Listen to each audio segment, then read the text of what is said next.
오늘 우리에게 주시는 말씀은 로마서 8장 28절에서부터 39절까지 말씀입니다. 우리가 알거니와 하나님을 사랑하는 자, 곧 그의 뜻대로 부르심을 입은 자들에게는 모든 것이 합력하여 선을 이루느니라. 하나님이 미리 아신 자들을 또한 그 아들의 형상을 본받게 하기 위하여 미리 정하셨으니 이는 그로 많은 형제 중에서 맏아들이 되게 하려 하심이니라. 또 미리 정하신 그들을 또한 부르시고 부르신 그들을 또한 의롭다 하시고 의롭다 하신 그들을 또한 영화롭게 하셨느니라. 그런즉 이 일에 대하여 우리가 무슨 말 하리요? 만일 하나님이 우리를 위하시면 누가 우리를 대적하리요? 자기 아들을 아끼지 아니하시고 우리 모든 사람을 위하여 내주시니가 어찌 그 아들과 함께 모든 것을 우리에게 주시지 아니하겠느냐? 누가 능히 하나님께서 택하신 자들을 고발하리요? 의롭다 하신 이는 하나님이시니 누가 정죄하리요? 죽으실 뿐 아니라 다시 살아나신 이는 그리스도 예수시니 그는 하나님 우편에 계신 자여 우리를 위하여 간구하시는 자신이라. 누가 우리를 그리스도의 사랑에서 끊으리요? 환난이나 공고나 박해나 기근이나 적신이나 위험이나 칼이랴. 기록된 바 우리가 종일주를 위하여 죽임을 당하게 되며 도살당할 양같이 여김을 받았나이다. 함과 같으니라. 그러나 이 모든 일에 우리를 사랑하시는 이로 말미암아 우리가 넉넉히 이기느니라. 내가 확신하노니 사망이나 생명이나 천사들이나 권세자들이나 현재 일이나 장래 일이나 능력이나 높음이나 깊음이나 다른 어떤 피조물이라도 우리를 우리 주 그리스도 예수 안에 있는 하나님의 사랑에서 끊을 수 없으리라. 오늘 이 시간은 그의 뜻대로 부르심을 입은 자라는 제목을 가지고 하나님 말씀을 증거하겠습니다. 저 여러분이 함께 로마서의 말씀을 읽었는데 오늘 본문은 성령이 어떤 역할을 이 땅 가운데서 행하셔서 구원 사역을 이뤄 가시는지를 보여주시는데 그 성령께서는 바로 예수님의 마음을 가지고 또 하나님의 뜻을 받들어서 말할 수 없는 탄식으로 우리가 예수와 연합되어졌다는 것, 예수님이 우리의 머리가 되신다는 것, 바로 그와 함께 구원받은 존재는 어떤 삶을 살아가야 되는지에 대해서 이야기를 하고 계신다는 겁니다. 그래서 우리가 이 본문 속에 보게 되면 6장부터 이야기가 한 챕터로 가는 건데 6장에서 그리스도와의 연합에 대한 얘기가 나와요. 그리스도와의 연합은 바로 그가 우리를 위해 죽으시고 부활하신 것을 성령의 그 세례를 통하여서 함께 하나가 되어졌다는 걸 얘기하고 오늘 우리가 예수와 함께 하나가 되어진 존재라고 한다면 율법을 통해서 이것을 이뤄나가는 게 아니라 바로 이 성령을 통해 이 성화 과정을 이뤄나간다는 걸 얘기합니다. 그래서 여러분들이 거룩한 변화는 성령의 충만함, 그 성령의 인도하심을 통해 바로 그의 지도와 다스림을 받으셔야지만 되는 것을 이야기를 하게 됩니다.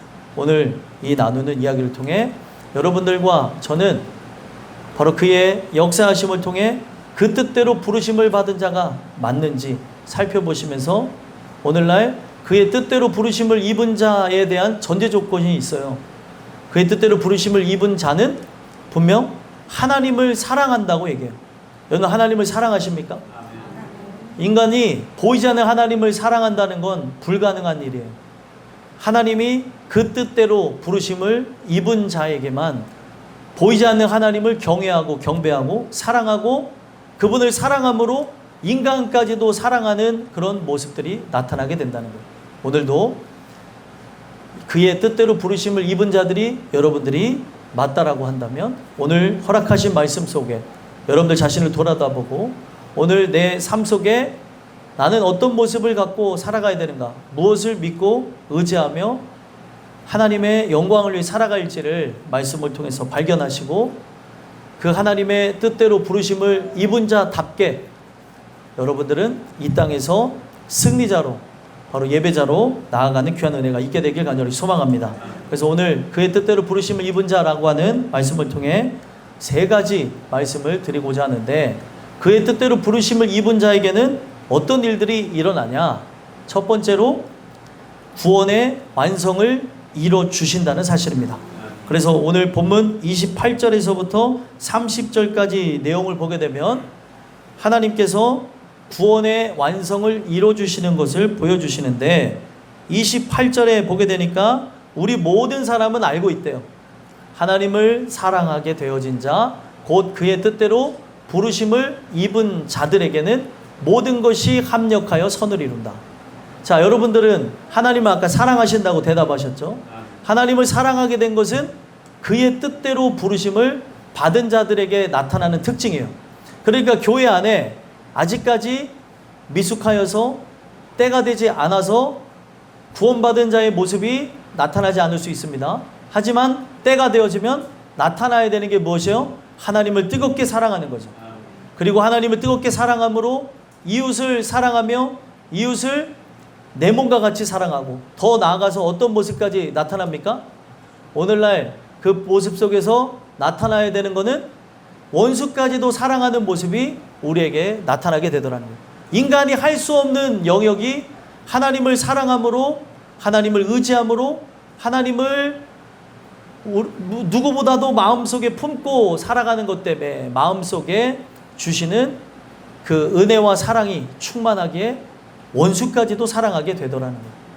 여러분들과 저는 이 말씀 통해서 생각해 봐야 되는 것은 내가 일정 시간이 지나고 신앙생활을 하고 있음에도 불구하고 하나님을 사랑하는 모습이 없다면 예배가 필수고 이 예배가 오늘날 우리의 삶의 전부가 되어야 됨에도 불구하고 선택이 되어지는 부분이 있다면 원초적으로 돌아보고 하나님을 두려워하실 줄 알아야 됩니다. 왜 그러냐? 나는 그 뜻대로 부르심을 받은 자가 아닌가 생각해 봐야죠. 그 뜻대로 부르심을 받은 자라고 하면 하나님을 반드시 사랑하고 오늘 우리에게 나타나는 건 뭐예요? 모든 것이 합력하여 선을 이룬다. 여기서 모든 것이 합력한다고 하는 것은 성부 하나님, 성자 하나님, 성령 하나님의 운행하시는 이 땅에 다스리는 그 역사를 통해서 하나님이 우리에게 뭐를 이뤄 가실까요? 구원 사역을 진행해 가시는 거예요. 여기서 말하는 선은 다른 게 아닙니다. 참선인데 참선은 하나님이 보시기에 좋은 뜻이 진행되는 거예요. 인간이 타락하고 난 이후에는 선한 모습이 없습니다. 그런데 하나님의 구원 계획을 통해서 창세전에 미리 예정하신 그 뜻대로 구원하신 자들에게는 어떤 일들이 있을까요? 하나님이 보시기에 힘이 좋은 모습들이 나타나더라는 거예요. 구원의 역사를 통해서 이런 부분들이 진행되는 겁니다. 그래서 구원받은 자는 하나님이 그들을 볼 때 믿음으로 살아가는 그런 처절하고 그리고 아름답고 그리고 전투적인 그 모습을 보시면서 누구보다도 기뻐하시는 거죠. 여러분들은 믿음으로 살아가시는 거예요. 그 믿음이 뭐라고 생각해서 말씀드려요? 하나님의 신실성에 모든 걸 거는 것. 나에게서 어떤 선한 행동을 보고 믿음이라고 얘기하는 게 아니라 하나님은 그의 완전하신 뜻을 실행하시고 나에게서는 선한 것이 없을지라도 하나님은 반드시 나를 이 세상 그 어떤 것과도 비교할 수 없는 하나님의 자녀로서 그 사랑을 듬뿍 받은 존재로서 변화시킬 수 있다는 것을 믿는 게 믿음입니다. 오늘 그분이 합력하여 선을 이루시겠다고 얘기해요. 그래서 합력하여 선을 이루시겠다는 것은 아까 제가 초두에 말씀드린 첫 번째 내용 구원의 완성을 이뤄가는 것이에요. 그래서 구원의 완성을 이루시기 위해서 어떻게 하십니까? 하나님은 신비하신 분으로서 29절에 보니까 미리 아신 자들을 부르시는 걸 보게 됩니다. 미리 아셨다는 걸 여러분들 이해할 수 있습니까? 미리 아셨다. 우리는 미리 안 존재가 없어요. 그렇죠? 성경에서 미리 안 존재는 미리 안밖에 없습니다. 죄송합니다. 네. 우리는 미리 알 수가 없는 존재죠. 그래서 항상 하나님만을 의지하며 나가야 되는 그런 부분들을 보게 되는데 하나님이 우리랑 다른 건 뭐예요? 전지하시다는 거죠. 전지가 뭐예요? 과거, 현재, 미래를 관통하며 모든 걸 아시는 분이에요. 그래서 오늘날 하나님께서 창세전에 구원받을 자들을 택하셨어요. 그 택하신 그들을 미리 하나님께서 구원받을 자들을 알게 되어진 자들을 완성되어진 자들을 하나님께서는 부르셨는데 목적이 있습니다. 목적이 뭐예요? 아들의 형상을 본받게 하기 위해서. 하나님의 아들 예수님은 완전하신 분입니까? 완전하신 사람이자 완전하신 하나님이죠. 그를 본받게 하기 위해서, 바로 그와 하나 되게 하기 위해서 하나님이 이것을 미리 정하셨대요. 그래서 그로 많은 형제 중에서 맏아들이 되게 하셨고, 그 맏아들이 되어진 예수님을 믿는 자들에게 어떤 일들이 일어나는 겁니까? 예수님을 의지한 자마다 하나님이 맏아들 예수를 바라보듯이 여러분들을 바라보는 거예요. 왜 우리가 예수님을 영접해야 되는 겁니까?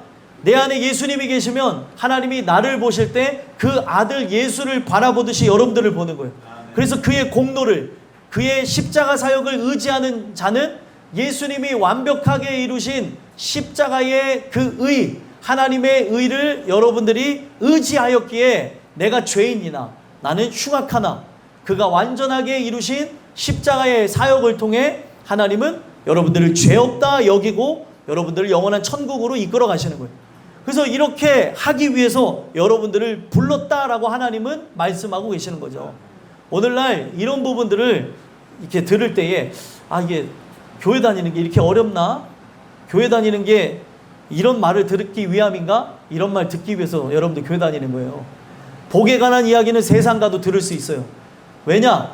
그들이 말한 복은 이미 세속적이고 탐욕적이고 그리고 마귀적입니다. 우리가 말하는 복에 대한 진정한 얘기는 오직 예수에 관한 이야기를 들으셔야 돼요. 그 예수님이 어떤 일을 이루셨는지, 어떻게 나를 위해서 일하시는지를 여러분들은 듣고 믿음이 생겨나고 그 믿음을 따라서 구원받은 자들의 행동이 열매로 나타나셔야 되는 거예요. 그렇기 위해서 오늘도 이 말씀을 듣는 겁니다. 때로는 우리가 이 말씀을 들을 때 명확하게 이해가 안 될 때도 있어요. 하지만 이것을 알아들으려고 하는 모든 사람들, 사모하는 자들에게 하나님께서 귀를 열어주시고 깨닫게 하시는 은혜를 주실 것이라 믿습니다. 그래서 오늘 이 말씀이 왜 중요해요? 여러분들을 불러주신 것은 합력하여 선을 이루신 아름다운 열매가 누구예요? 여러분들이라는 거죠. 구원의 그 열매가 바로 여러분들 자신이 되셔야 되기 때문에 그 일을 위해서 아들 예수를 내어주심으로 바로 여러분들을 구원하시겠다는 걸 보여주는 거예요. 그래서 그 아들을 존귀케 하셨고, 존귀케 한 그 아들을 의지하는 자마다, 믿는 자마다 그 맏아들이 되게 하신 예수님을 토대로 해서 모든 사람들을 구원하시겠다는 거예요. 그래서 그 일을 위해서 어떻게 하신다고 합니까? 30절 한번 읽어볼까요? 읽어보겠습니다. 시작. 또 미리 정하신 그들을 또한 부르시고 부르신 그들을 또한 의롭다 하시고 의롭다 하신 그들을 또한 영화롭게 하셨느니라. 아멘. 미리 정하신 존재, 미리 알고 있어서 부른 거예요. 하나님은 전제하셔서 누가 구원을 받을지를 정해놓고 부르십니다. 근데 이 부분에서 하나님을 차별적으로 해야 될 말들이 있습니까? 없습니까? 없죠. 아담의 그 범죄 이후에 죄는 전가되어졌어요. 죄는 유전되어져서 우리는 이 땅에 살아있으나 죽은 존재로 태어나게 된 거죠.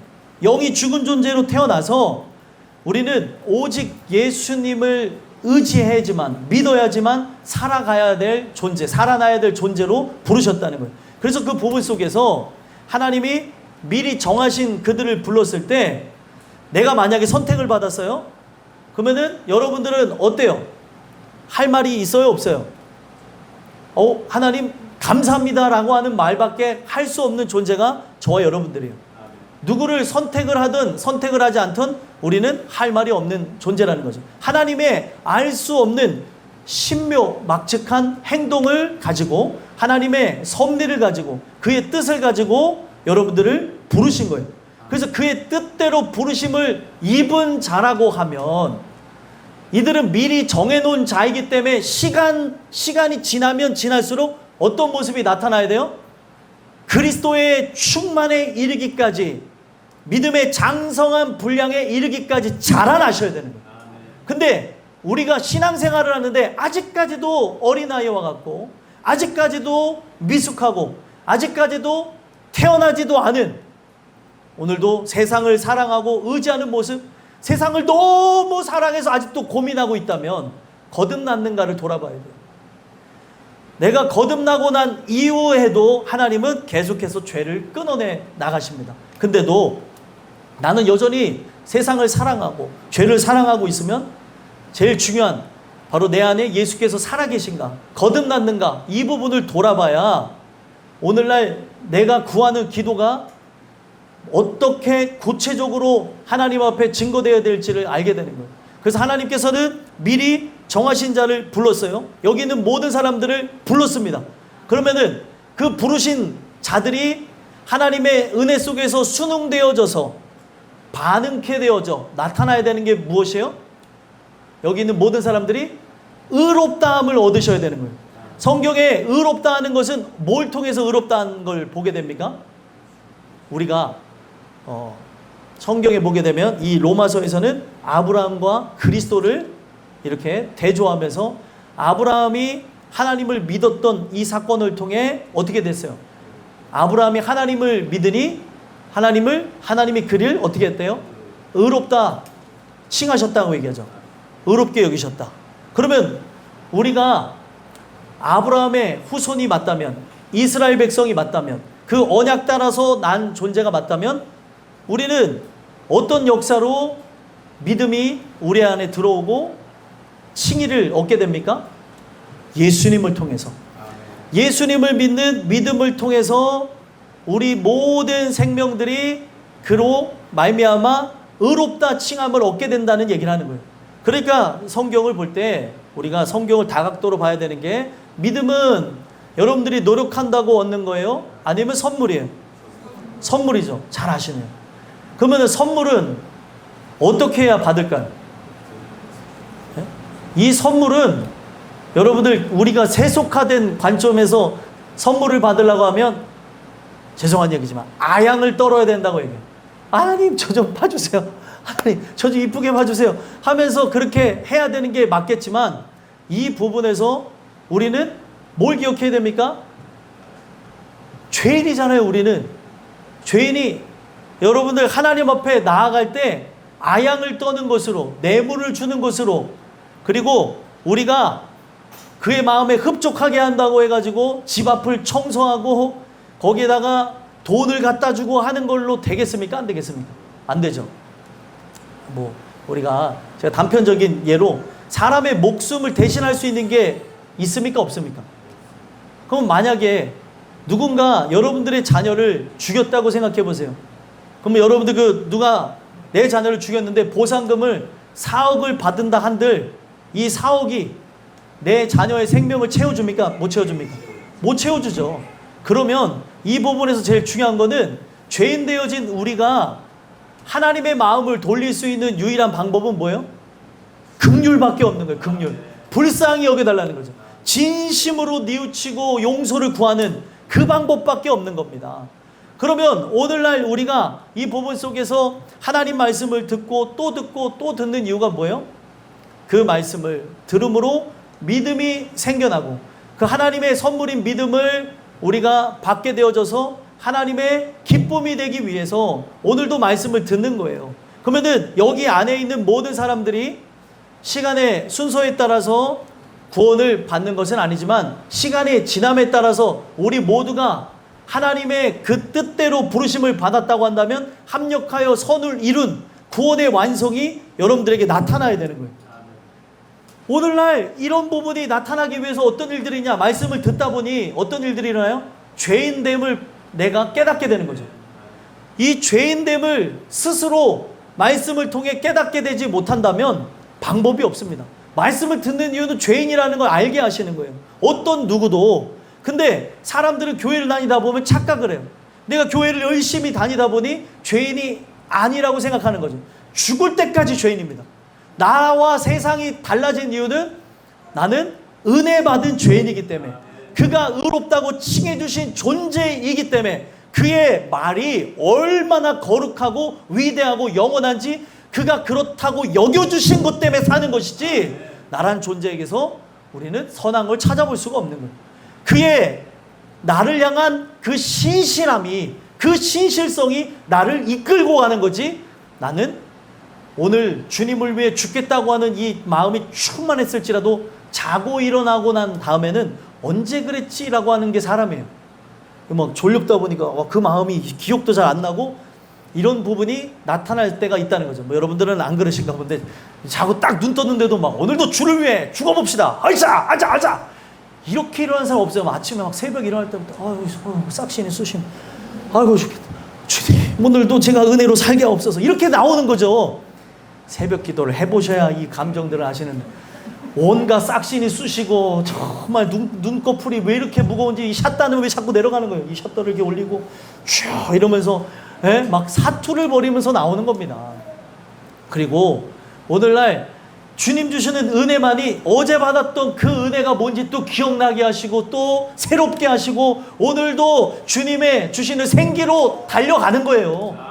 육신의 힘으로 살아가는 게 아니라는 거예요. 오늘 제가 이 말씀을 여러분들에게 드리는 거는 여러분들은 하나님의 뜻대로 부르심을 받은 존재라면 우리에게서 나타나야 되는 게 뭐예요? 의롭다 하심의 역사가 있어야 되는 거예요. 이걸 뭐라고 얘기합니까? 유식한 말로 칭의라고 얘기하죠. 칭의. 이거면 충분한 겁니다. 이거면 다 되는 거예요. 근데 이것을 우리가 경험하기 이전에 나타나야 되는 게 뭐예요? 죄에 대한 무게를 느끼고 죄에 대한 실제를 느껴야 되는데 모든 사람들이 죄에 대해서 느끼지를 못하는 거예요. 무정하고 무감각하고 그냥 자기가 잘난 줄 알고 자기가 막 대단한 줄 알고 여러분들 우리가 이 자리에 나오고 이 교회뿐만 아니라 어떤 교회를 간다 할지라도 여러분들이 교회에 나오게 된 이유는 죄인이기 때문에 그런 거예요. 오늘날 그 죄인됨이 얼마나 큰 복인 줄을 알고 찬양하고 그래야 되는데 자기가 죄인인 걸 못 깨닫는 거예요.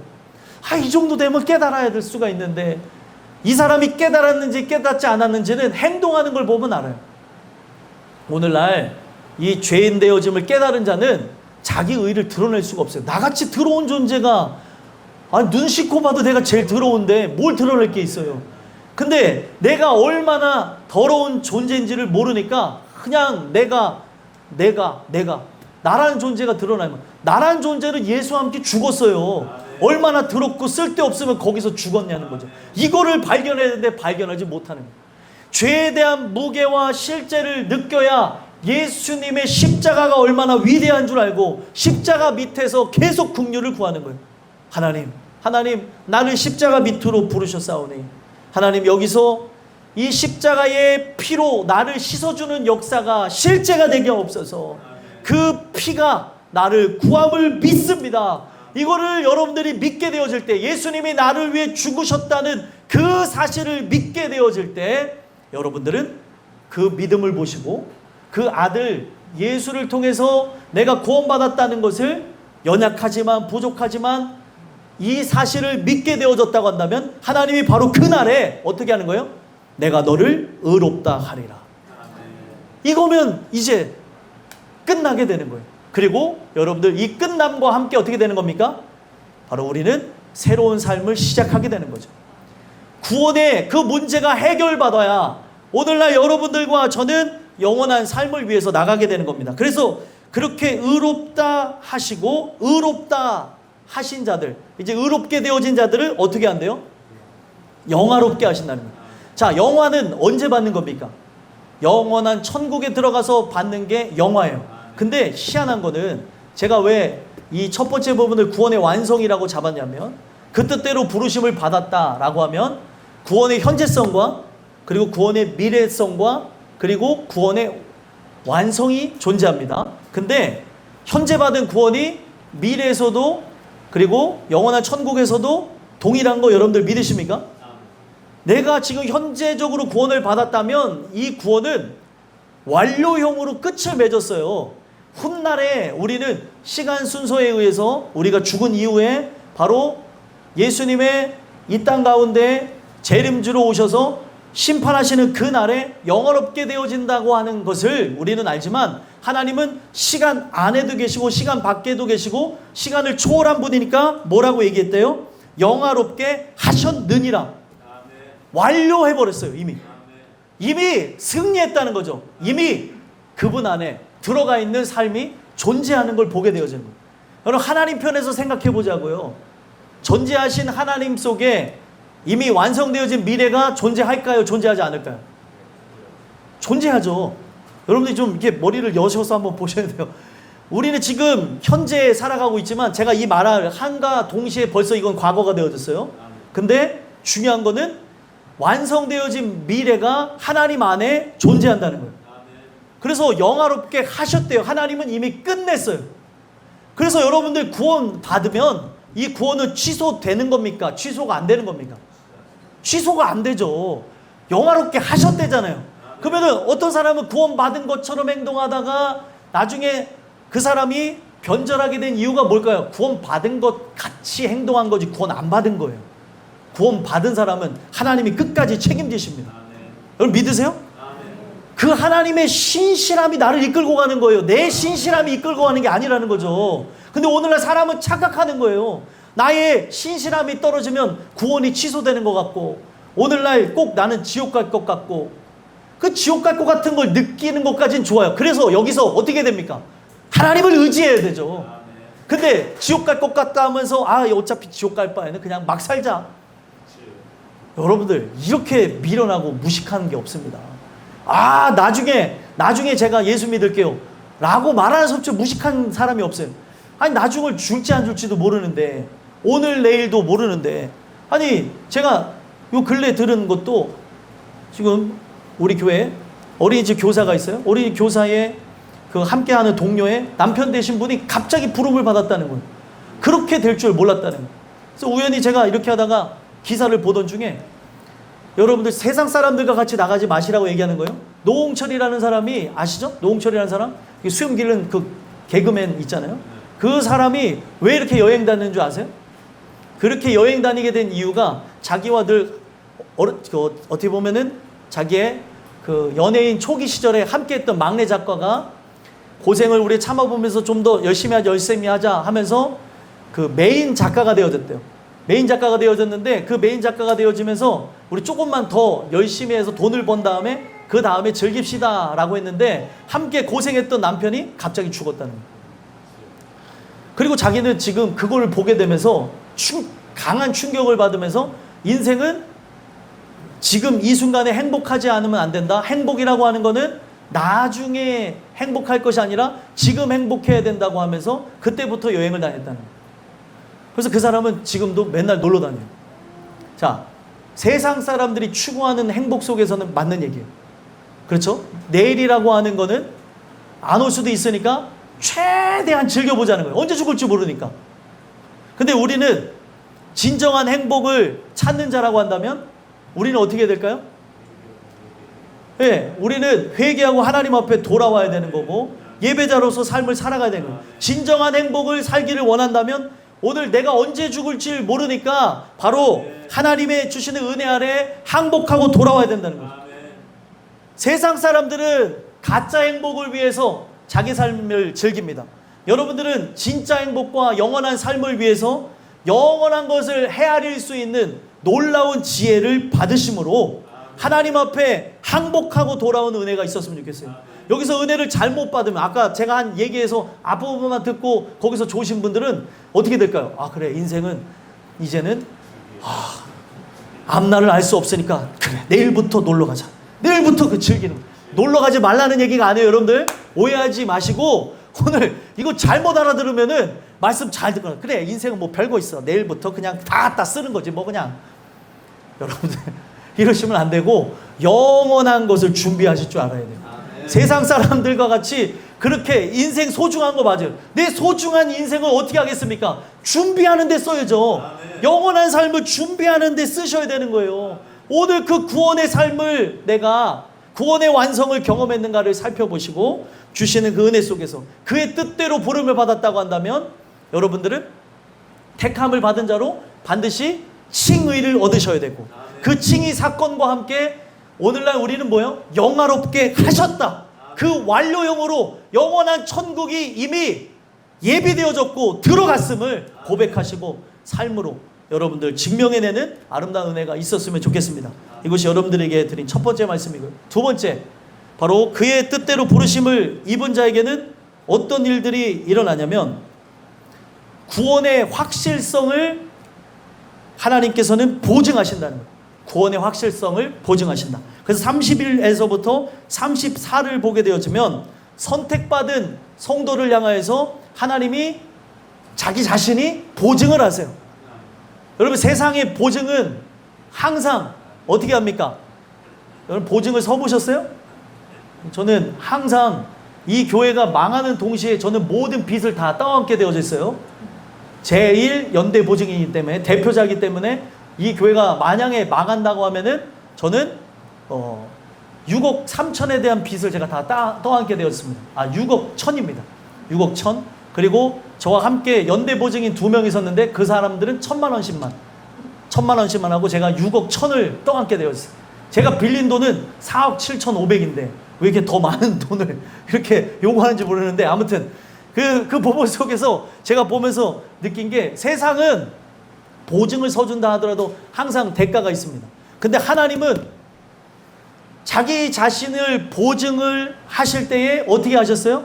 생명으로 보증하셨어요. 우리에게 대가를 바랬나요? 안 바랬어요. 그래서 오늘 우리가 이 부분 속에서 하나님을 의지하고 바라본다면 하나님의 선택은 인간이 할 말이 있다는 거예요? 없다는 겁니다. 31절 한번 읽어보겠습니다. 시작. 그런즉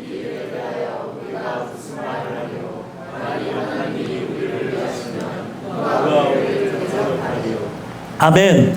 이 일에 대하여 우리가 무슨 말 하려? 하나님이 어떤 사람을 선택해서 구원의 완성을 이루셨어요? 그러면 인간이 할 말이 있습니까? 없습니까? 없습니다. 여기 착각하지 말아야 될 거 한 가지만 말씀드릴게요. 사람들이 이런 생각을 해서 자기 의의가 얼마나 무서운지를 말씀드려요. 나라고 하는 존재가 자격이 있습니까? 구원받을 자격이? 없죠.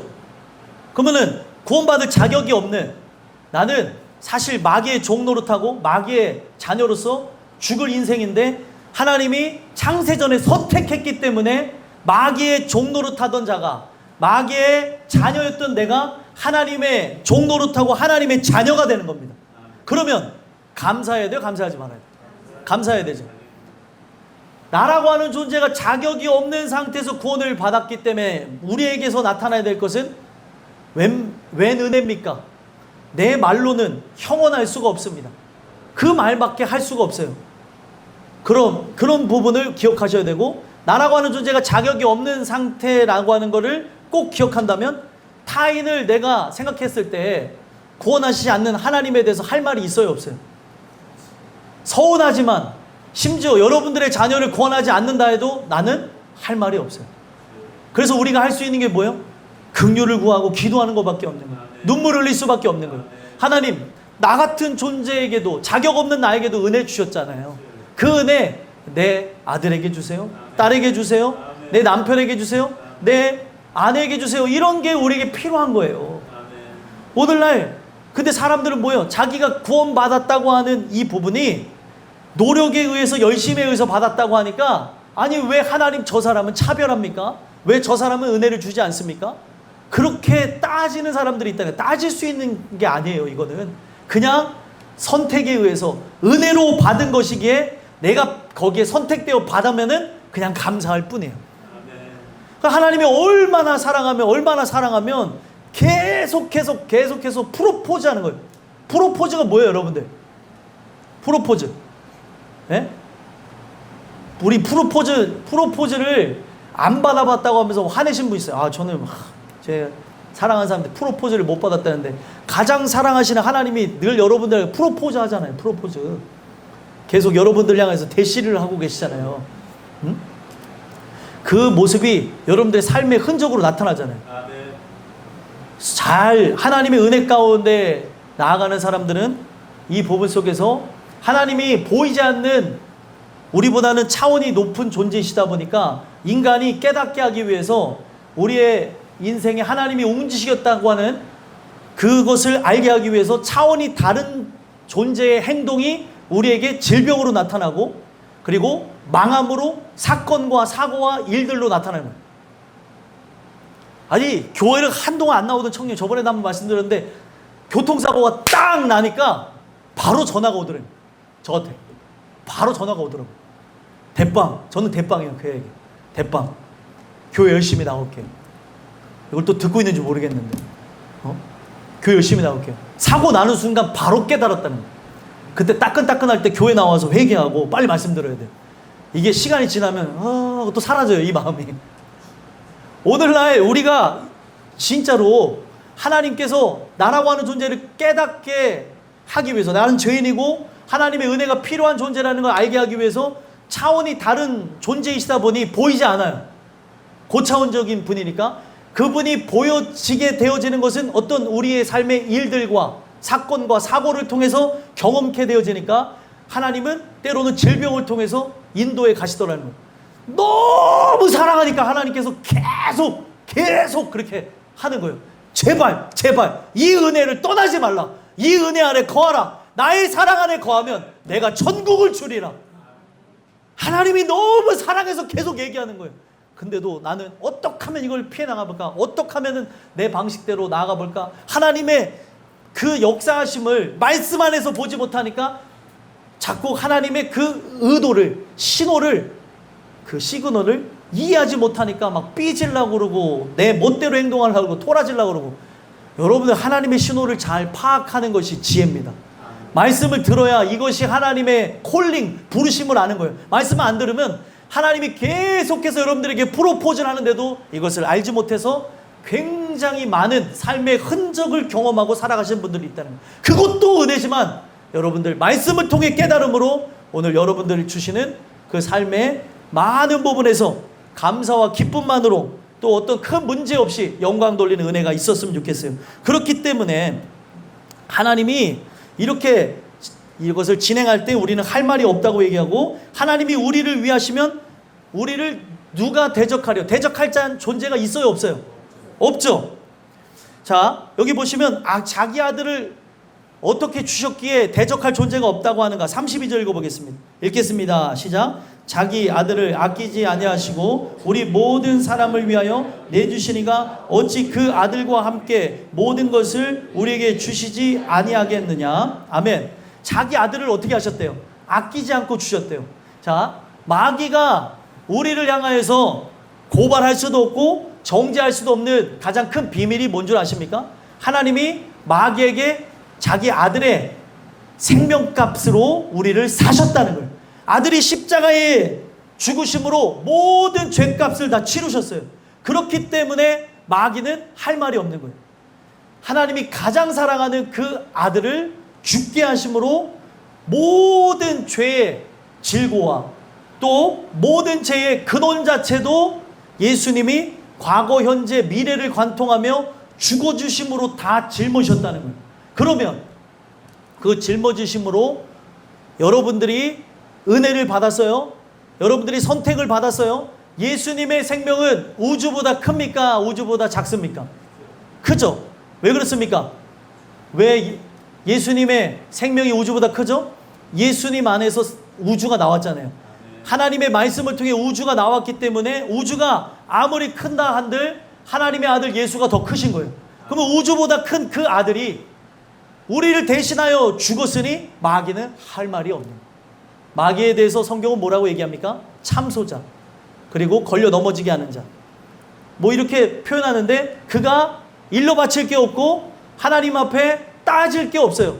그 아들 예수의 생명값으로 바로 우리를 구원해 내셨기 때문에, 그렇게 선택하셨기 때문에 어떻게 그 악한 것이 함부로 입을 돌릴 수가 없고, 이 부분 속에서 아들을 아끼지 않고 주신 그 하나님께서 그 아들 예수가 우리 모든 사람들을 대신해서 죽었다고 하는 것, 하나님이 이것을 정하셔서 아들 예수가 이걸 이뤘다는 걸 믿는 자마다 아들에게 준 모든 영화를 그대로 함께 주시겠다는 거예요.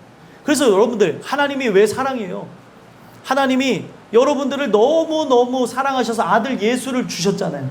그 아들 예수를 주신 것을 여러분들이 믿는다면 하나님이 나를 사랑하셔서 천국에서 모든 것들을 갚아주신다는 것, 모든 것을 우리가 차지하고 누릴 권세를 주신다는 것도 믿었으면 좋겠습니다.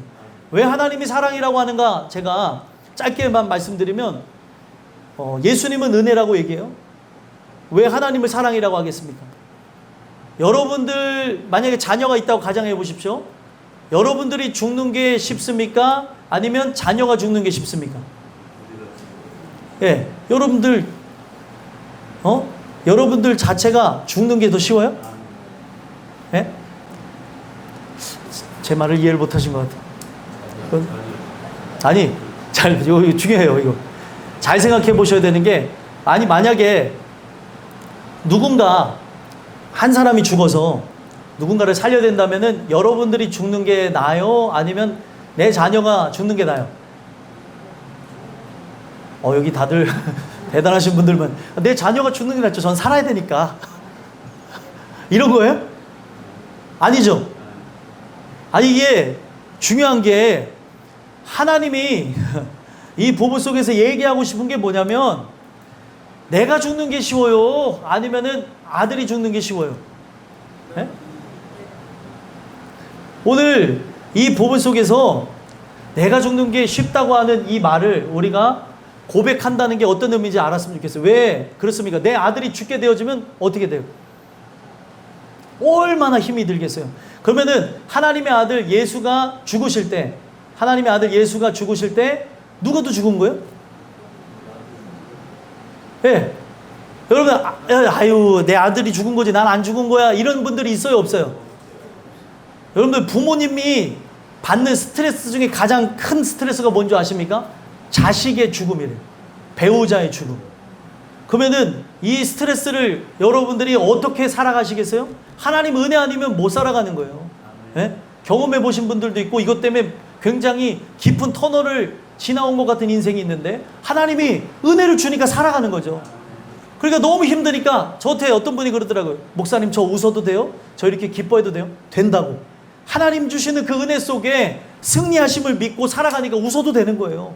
왜냐하면 그 하나님이 어떻게 하셨는지를 내가 안다면, 오늘날 우리가 그 죽는 걸로 끝나는 것이 아니라 영원한 천국이 있다는 것을 우리가 바라본다면, 오늘날 우리의 삶에 어떤 사건과 그런 사고만 본다고 해서 슬퍼할 게 아니라는 거죠.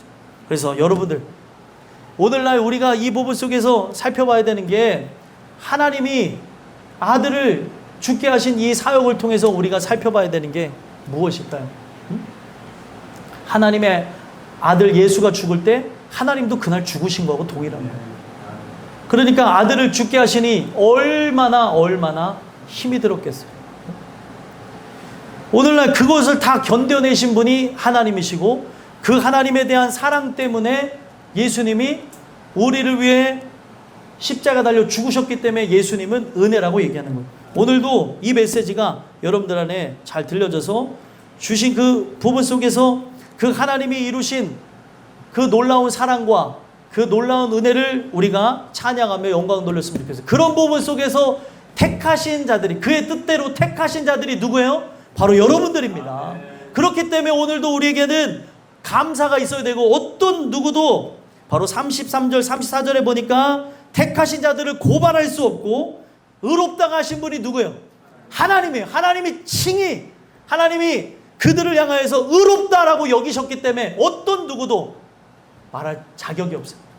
하나님이 그 아들 예수 그리스도의 죽으심과 부활하심을 통해 완전히 다 이루셨기 때문에, 그 값을 치르셨기 때문에 할 말이 없고요. 하나님이 그렇게 한다고 해서 34절에 정죄할 수 있습니까? 정죄할 수 없습니다. 죽으실 뿐 아니라 바로 부활하셔서 그 예수 그리스도께서 하나님 우편에 계셔서 우리를 위해 간구하시기 때문에 오늘날 이 구원은 절대로 취소될 수 있는 게 아니에요. 이 구원은 반드시 진행됩니다. 그래서 그 하나님의 우편에 계신 그 아들 예수가 이미 우리를 향하여서 말할 수 없는 탄식으로 기도하시고, 하나님의 때가 이르게 되면 그가 가라고 하시는 그때에 재림주로 오실 것이기에 우리는 그날만을 바라보며 살아가면 되는 거예요. 그래서 오늘날 여러분들과 제가 그의 뜻대로 부르심을 입은 자라고 하면은 구원의 완성과 구원의 확실성을 누가 보증하신다고요? 하나님이 보증하신다. 하나님이 보증하신다는 걸 믿고 찬양하며 영광 돌리며, 오늘 현실에 또 나의 삶의 그런 여러 가지 일들을 보면서 좌절하지 마시고, 하나님의 신실성에 모든 걸 걸고, 그 하나님이 우리 또한, 또 내 사랑하는 자녀 또한 하나님이 택하신 우리의 가족, 그리고 지인, 친척, 전도 대상자들까지 변화하실 걸 믿고 간구하며 나가는 저와 여러분들이 되게 간절히 소망합니다. 마지막 세 번째로는요, 그의 뜻대로 부르심을 입은 자라고 하는 이 말씀을 통해 우리에게 어떤 것을 행해 주시냐? 끊을 수 없는 그리스도 사랑 안에 거하게 하시는 걸 보게 하는 거예요. 끊을 수 없는 사랑. 자, 35절에서부터 39절까지 내용을 보면 끊을 수가 없는 그 사랑에 대해서 이야기를 합니다. 그래서 여러분들, 누가 우리를 그리스도 사랑에서 끊으리요 하면서 35절에 시작해요. 마지막 39절에도 뭐라고 얘기합니까? 하나님의 사랑에서 끊을 수 없으리라. 끊을 수 없다는 내용으로 시작해서 끊을 수 없다는 내용으로 마칩니다. 이게 코리조라는 단어인데 나눌 수가 없다는 거예요.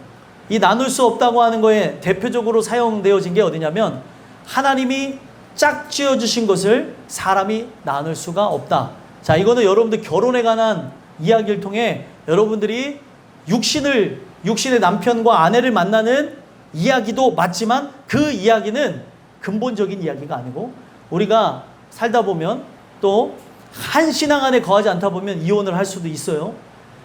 그 부분을 얘기하는 게 아니라 거기서 얘기하는 건 뭐예요?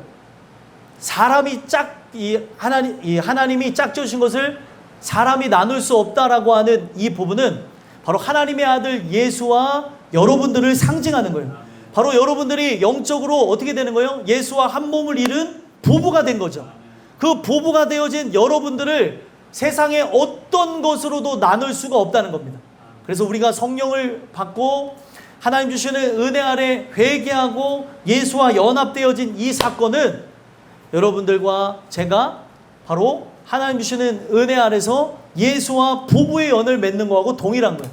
그래서 그분이 머리고 우리는 몸체고 바로 그분은 우리의 남편이 되시고 여러분들은 순결한 신부가 된다는 것을 사도 바울은 여기에 그것을 의도해서 끊을 수가 없는 바로 6장에서 예수와 연합하여 세례를 받은 존재, 예수님의 죽으심과 부활하심에 참여한 존재가 됐기 때문에 어떤 누구도 여기에 개입할 수가 없다는 거예요. 이 부분에서 여기 보면 35절에 7가지로 삶에 우리에게 방해를 주고 관계를 무너뜨리는 것들에 대해서 얘기합니다. 한번 35절 읽어볼까요? 읽어보겠습니다. 시작. 누가 우리를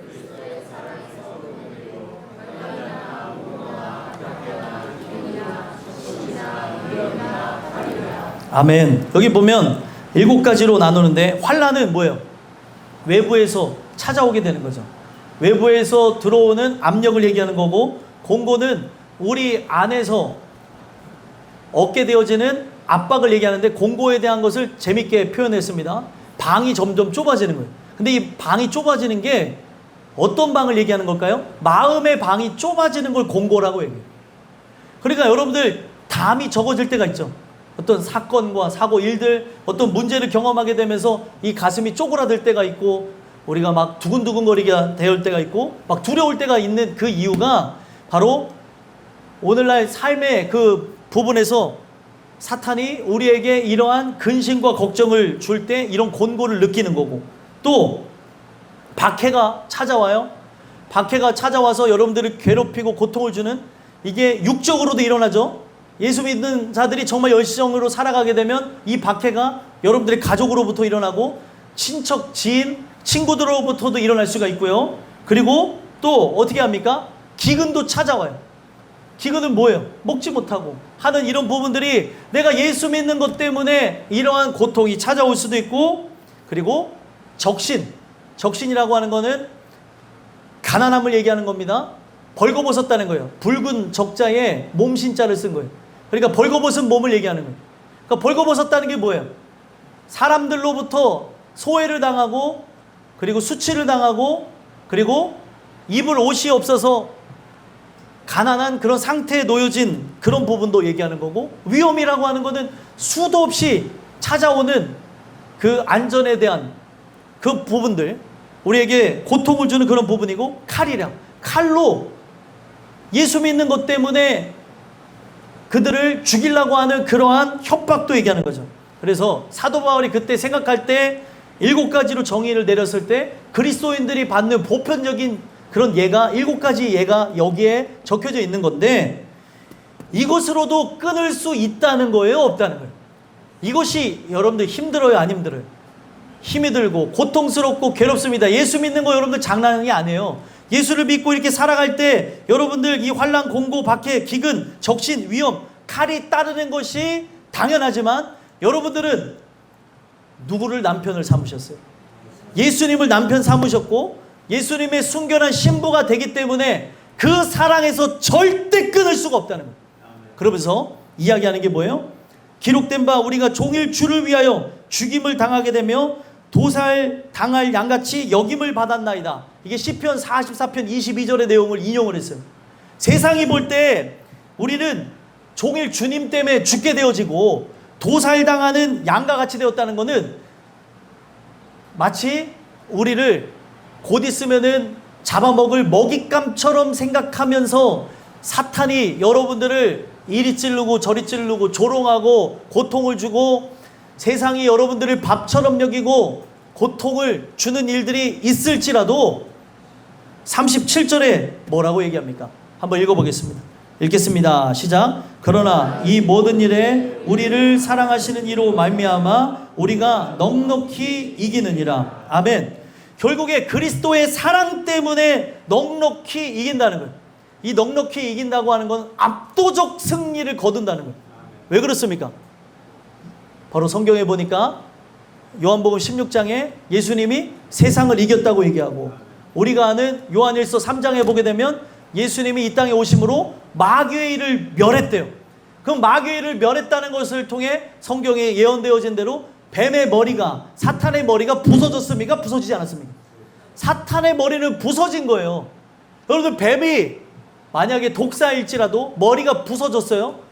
부서졌으면 두려워할 필요가 있습니까? 없습니까? 없죠. 징그럽고 무섭기는 해요. 하지만 두려워할 필요가 없는 게 머리가 부서진 독사는 여러분들을 죽일 수가 없습니다. 다만 징그러울 뿐이죠. 혐오스럽고. 사탄은 그런 존재예요. 징그럽고 혐오스러운 존재. 하지만 예수님의 십자가의 죽으심으로 그의 모든 일들을 다 멸하였기 때문에 우리는 압도적인 승리가 이미 있음을 고백했으면 좋겠어요. 압도적인 승리. 이미 예수님 십자가에서 이루셨고 우리는 그걸 믿고 영원한 천국을 향해 나가는 거예요. 누가 뭐라고 해도 그 나라를 향해서 나가는 거죠. 오늘날 사도 바울이 이런 고백을 하게 된 게 사도 바울 삶 속에 고난이 있었어요? 없었어요? 엄청나게 있었고 그를 죽이려고 하는 사람이 몇 명인지 아십니까? 성경에 보니까 40명이 따라다녔어요. 40명. 그렇게 다녀보셨습니까? 40명이 여러분들을 어떻게든 죽이려고 하며 이런 부분들을 보셨냐는 거죠. 지금 미국 트럼프 대선 그리고 바이든 대선 이거 우리가 보고 있는데 트럼프가 총에 맞은 사건이 바로 나오더라고요. 근데도 총을 비껴 맞아서 다행히 생명을 건졌는데 이 사람 대단한 사람이에요. 거기 있는 지지자들이 총성이 있는데도 트럼프를 얼마나 지지하는지 한 명도 도망가질 않아요. 그거 보고 놀랬고 피를 흘리는 귀에서 피를 흘리는 트럼프가 자기가 총에 맞아서 피를 흘렸는지 아니면 누가 대신 죽어서 피를 흘렸는지 모르겠는데 거기에서 잠깐 그 혼란한 상황이 지나간 다음에 뭐 경호원들이 막 덮어져서 맞고 딱 일어나면서 피를 흘리면서 딱 한 게 뭐냐면 이제 구급차를 타야 되니까 그 타고 이제 병원을 가야 되니까 빠져나가면서 지지자들 향해서 감사하니까 주먹을 딱 이렇게 하더라고요. 이야, 보통 사람은 아닌 것 같아요. 미국 대선은 이미 끝난 걸로 사람들이 생각하더라고요. 주먹 쥔 걸로. 우리 남의 대선이니까 누구한테든 뭐 크게 상관없고 이렇게 되나 보다 하는데 제가 그걸 보면서 야, 지지자들의 힘이 이렇게 세고 그리고 트럼프에 대한 신임이 얼마나 대단하냐면 트럼프라는 존재를 믿는 것만으로도 그 자리에 테러리스트가 있는데 도망을 가지 않는 거예요. 그러면 여러분들 압도적인 승리를 주신 예수님과 함께 하는데 마귀에게 벌벌 떨어야 되겠습니까? 우리가 마귀를 보고 막 도망을 가야 돼요? 마귀는 여러분들 영적 존재로서 두려운 존재가 맞습니다. 하지만 예수님 때문에 두려워할 필요가 없어요. 이미 졌다는 거죠. 그렇기 때문에 우리는 뭐예요? 마귀를 대적합니다. 하나님 주시는 은혜와 함께 마귀를 대적하면 한 길로 왔다가 7길로 도망가는 게 바로 사탄이라는 거예요. 이것을 누가 경험했어요? 사도 바울이 하나님이 주시는 그 말씀 속에서 은혜로 이걸 경험하니까 40명이 그를 죽이려고 따라다닌다 할지라도 하나님이 나와 함께 하실 것이고 그는 죽어도 승리자예요? 아니면은 패배자예요? 죽어도 승리자이기 때문에 죽음을 두려워하지 않고 나가더라는 거예요. 오늘날 여러분들 누구도 대선을 위해서 목숨 걸고 사람들 앞에 서는데 우리는 정말 예수님을 의지하고 나가는 사람이라고 한다면 목숨 걸고 신앙생활 하시고 목숨 걸고 세상 앞에 마귀를 대항하고 쓰셨으면 좋겠어요. 예수님이 모든 걸 이기셨다는 거죠. 그것을 깨달았던 사도 바울이 마지막 38절 39절에 하는 얘기가 뭐예요? 내가 확신한다. 내가 확신한다고 하는 것은 이미 이 믿음이 변함이 없다는 거, 완료 수동태로 썼어요. 이미 이 마음 안에 믿음은 가득 들어찼고, 수동태라고 하는 것은 바로 하나님이 외부에서 나에게 선물로 주셨는데, 이 믿음은 변함이 있는 믿음이요, 변함이 없는 믿음이요. 변함이 없는 완전한 믿음을 주셨기 때문에 사망이나 생명이나 누군가 그를 위협하면서 사망의 그런 고통을 준다 할지라도 해를 두려워하지 않을 것은 주께서 나와 함께 할 것을 믿었고, 그리고 생명을 갖고 나에게 절을 하면 생명을 부지해 주겠다, 나에게 절을 하게 되면은 그 생명을 유지할 수 있도록 하겠다라고 한다 할지라도 이 생명도 가짜 생명이 그에게 그렇게 작용하는 거기 때문에 진짜 생명을 갖고 있는 사람은 절대로 세상 앞에 생명 때문에 절하는 일이 없어요. 우리가 요한계시록에도 보면은 짐승의 표를 받아야 되는 게 맞습니까? 받지 말아야 되는 게 맞습니까? 받지 않아야 되는 거죠. 짐승의 표를 받을 수가 없어요. 우리는 세상이 분명 그 짐승의 표를 받지 않는 자마다 굉장히 고통을 주고 환난을 줍니다. 매매를 못하게 한다고요. 하지만 우리가 성경 속에서 발견한 진리는 뭐예요? 하나님이 공급하신다는, 하나님이 먹이시고 입히신다는 것을 분명히 성경 속에서 증거하셨고, 마태복음 6장에서 바로 예수님이 뭐라고 얘기하셨어요? 공중에 나는 새들도 하나님이 먹이시고 입히시거늘 하물며 너희일까 보냐. 우리도 다 먹이시고 입히신다는 거예요. 그래서 우리에게 필요한 건 뭐예요? 그의 나라와 그의 의를 구하시면 이 모든 걸 주신다고 얘기하는 거예요. 그래서 그들의 그 가짜 생명을 갖고 흔드는 거에 우리는 넘어질 필요가 없고, 천사에게도, 그리고 권세자들은 악한 영을 상징합니다. 거기에도 굴복할 일이 없고, 그리고 현재일이나 장래일에도 이 모든 걸 주관하실 그리스도의 사랑은 영원한 것이기에, 앞으로 현재도 마찬가지고 내가 알지 못하는 미지의 그 영역인 미래도 그 사랑은 영원할 것이기에 두려울 필요가 없고, 능력이라고 하는 게 무엇이에요? 세상에 강한 힘으로 여러분들을 압박하고 고통을 주는 어떤 능력의 사람들이 역사한다 할지라도, 그게 돈으로든 명예로든 권력으로든, 이거를 두려워할 필요가 없는 게 우리의 그 하나님을 향한 그 사랑, 바로 예수님이 우리를 향한 그 사랑은 어떤 것으로도 끊을 수 없다고 얘기합니다. 그러면서 세상의 높음도, 우리를 끝까지 높은 데로 올라가게 하는 높음도 우리를 두렵게 할 수 없고, 높은 데 올라가 보셨어요? 예, 높은 데, 맞아, 우리가 그렇게 높은 곳에 올라갔다고 생각해도 거기에서 아래를 내려봤을 때 우리 두려움이 없고, 또 기품이나, 그러니까 세상에 있는 모든 수식어를 다 쓰는 거예요. 기품이라는 건 뭐예요? 어둠 속에 그 깊은 곳에 내가 들어간다 했을지라도 두려울 필요가 없어요. 거기도 누가 함께 계세요? 바로 하나님의 사랑이, 바로 그리스도의 사랑이 나와 함께 한다는 걸 얘기하면서, 그리고 마무리를 어떻게 합니까? 그들이 알지 못하는 다른 어떤 피조물이라도, 그들이 알고 있는 영역에서 내가 알지 못하는 그런 다른 피조물이 나타나서 나를 힘들게 하고 고통을 주고, 그리고 적그리스도가 출현을 해서 우리를 힘들게 하고 고통을 준다 할지라도 결론이 뭐예요? 우리 주 그리스도 안에 있는 하나님의 사랑에서 끊을 수 없으리라. 절대로 끊을 수 없다는, 끊을 수 없다는 말로 시작해서 끊을 수 없다는 말로 결론을 짓습니다. 이 사랑으로 끊을 수가 없어요. 여러분들, 제가 전달한 이 말이 100% 이해가 되지 않는다면 또 영상에 녹화된 내용을 보시고 이 부분 속에서 오늘 우리가 살펴봐야 되는 게, 사도 바울이 이렇게까지 깊었구나, 사도 바울은 이런 부분 속에서 그의 뜻대로 부르심을 입은 자들이라면 이런 삶을 살아야 되는 것이구나, 이런 삶을 살아갈 수밖에 없구나를 우리에게 말씀하신 거예요. 그러면은 삶은, 사도 바울의 삶은 어땠을까요? 이것을 나열했다는 것을, 35절에서 39절을 나열했다는 것은 그는 항상 환난 가운데 있었고, 마음의 곤고가, 이 마음의 방이 좁아지는 것을 경험했고, 박해가 있었고, 기근도 있었고, 벌거벗는 것 같은 그런 수치와 능욕을 당했고, 위험과 칼을 그는 감당해야 됐고, 사망의 그런 죽음 가운데, 그리고 생명 가운데, 그리고 악한 영의 역사와 그런 모든 미지의 영역에서 별의별 일들을 다 겪었을 때 그는 똑같은 사람으로 두려웠을까요? 두렵지 않았어요. 수도 없이 두려웠고 괴로웠지만 하나님 말씀이 함께했기 때문에 이 말씀을 통해서 그는 날마다 때마다 위로받았고 이 사랑 안에서 절대 끊을 수 없다는 거예요. 여러분들이 제가 전달한 이 내용을 통해 이걸 깊이 함께 저와 함께 이 속에서 같이 생각도 해보고 상상도 해보고 하신 분들은 이 사랑이 얼마나 크구나. 이 사랑이라고 하는 거는 인간의 언어로 표현이 안 되는구나. 이거를 보실 수 있습니다. 하지만 이 시간에 함께 이 속언으로 들어오지 못하신 분들은 이 단어가 떠도는 단어가 될 거예요. 도대체 이 단어는 뭐야? 여러분들의 삶 속에서 경험하고 있는 단어고 앞으로 경험하게 될 단어고 이 부분 속에서 우리가 이것을 이겨낼 수 있는 유일한 방법은 그 사랑 안에서 끊을 수가 없다는 거예요. 절대 끊지 마세요.